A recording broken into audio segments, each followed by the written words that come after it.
Hey Falcons fans! Falcon Fanatic here, bringing you the breakdown of the Falcons' strategy on Day 1 of the NFL Draft and looking ahead to some potential targets for Day 2. Get ready because the Falcons made some bold moves on the first night of the draft, and while it wasn't the direction many expected initially, it shows a clear focus on building a dominant defense. We're diving into what happened and who the team might be targeting as the draft continues. So, the context of Day 1 was a surprise for many. After selecting Georgia linebacker Jalon Walker with the 15th overall pick, the Falcons weren't done.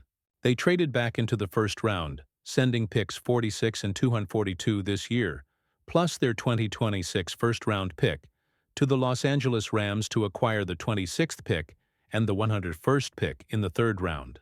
With that 26th pick, they doubled down on pass rushers, selecting edge defender James Pierce Jr. from Tennessee. This was an aggressive move to secure two highly rated defensive talents. The impact of this trade is significant for Day 2. By trading their second-round pick, 46 overall, to get back into the first round, the Falcons' first pick on Friday will now be much later, the second-to-last pick in the third round at number 101 overall. This makes it harder to predict exactly who will be available, but it doesn't mean there aren't talented players the Falcons could target to address their remaining needs. Analyzing the team's needs after Day 1, various experts have weighed in. ESPN sees needs at defensive tackle, center, safety, and wide receiver. CBS Sports lists center, defensive line, cornerback, safety, and wide receiver. The Athletic highlights cornerback and offensive tackle, while The Ringer points to defensive tackle and linebacker. Clearly, the interior of the defensive line, the secondary and potentially the offensive line and a receiving threat are areas the Falcons could look to address. What does this project for Day 2? With the 101st pick and potentially later picks, the Falcons will be looking for value and players who fit their scheme and culture. Here are some potential targets mentioned. Center Jared Wilson, UGA. A perfect fit to develop under the offensive line coach, known for being athletic and smart. Offensive tackle Charles Grant, William & Mary. A developmental prospect with a wrestling background, offering a solid foundation but might need a year or two. Linebacker Chris Paul Jr., Ole Miss. A productive inside run defender who can add depth and play special teams. Defensive tackle J.J. Peggs, Ole Miss.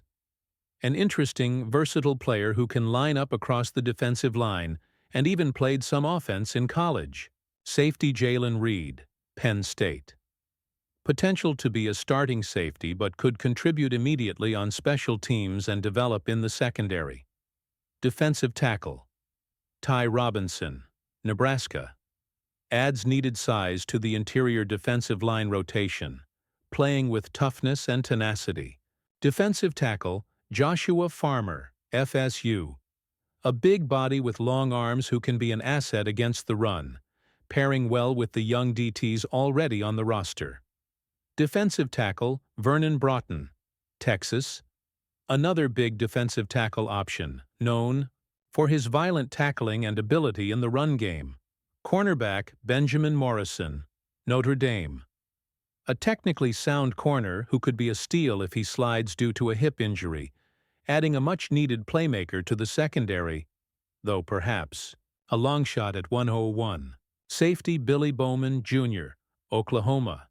A 4-year starter with high football IQ and instincts, offering versatility in the secondary, despite lacking ideal size or speed. These players represent a range of positions and skill sets that the Falcons might target to continue building their roster on Day 2. The focus seems to be on adding talent in the trenches and the secondary, addressing the needs identified by draft analysts. All right, Falcons fans, what positions do you think the Falcons should prioritize on Day 2? Which of these players are you hoping the team targets at pick 101? Let me know your thoughts and predictions in the comments below. If you're excited to see who the Falcons add on Day 2, hit that like button And make sure you subscribe to the channel for all the latest news and analysis on your Atlanta Falcons. Rise up. Let's go, Falcons. Hey Falcons fans, Falcon Fanatic here, bringing you the latest updates straight from the team headquarters. Get ready, because our very own general manager, Terry Fontenot, recently addressed the ongoing rumors surrounding quarterback Kirk Cousins and his future with the team just ahead of the NFL draft.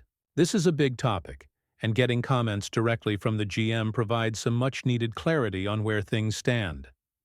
So the context here is that the speculation about Kirk Cousins has been a major storyline all offseason, especially since the Falcons signed him to a big contract and then drafted Michael Penix Jr. ESPN's Adam Schefter recently reported on the situation, detailing that while the Falcons have publicly said they aren't actively shopping Cousins, they would listen to offers if teams called.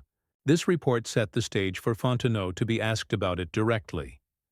The impact of Fontenot's comments is that they essentially confirm the team's stance and align with what head coach Raheem Morris had said previously.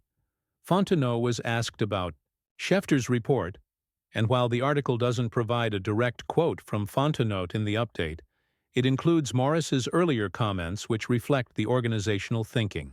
Morris stated that while there's a human side to it, and they want to see Cousins succeed, if an opportunity arises that is good for both of us, good for the Falcons, and for Kirk Cousins, we would certainly like to see that happen. Morris also confirmed that Cousins has made it clear he would like to try to be a starter at some point. Analyzing this, Fontenot's willingness to address the report, even if through aligning with Morris's previous statements, shows transparency from the team. It confirms that they aren't just dismissing the idea of a trade outright. While they aren't actively trying to move Cousins just to get rid of him, they are open to the possibility if a scenario presents itself that benefits both the team, perhaps via draft capital or cap relief, and Cousins, by giving him a chance to start elsewhere. It acknowledges the reality of the situation created by drafting Penix Jr. and Cousins' desire to be a starter. What does this project for the future? Fontenot's comments, combined with Morris's, reinforce that the door on a potential Kirk Cousins trade is not completely closed, even after the draft. However, it heavily depends on the right opportunity materializing, one that meets the Falcons' requirements, likely involving compensation and potentially salary, and is a desirable destination for Cousins where he can start. It means that while the most probable scenario right now is Cousins being the backup to Michael Penix Jr., we should still keep an eye on the situation as the offseason progresses towards training camp. The team is being upfront about being open to a move under the right circumstances. All right, Falcons fans, what do you make of Terry Fontenot addressing the Kirk Cousins trade reports? Do you think the right opportunity for a trade will come along? Let me know your thoughts and predictions in the comments below.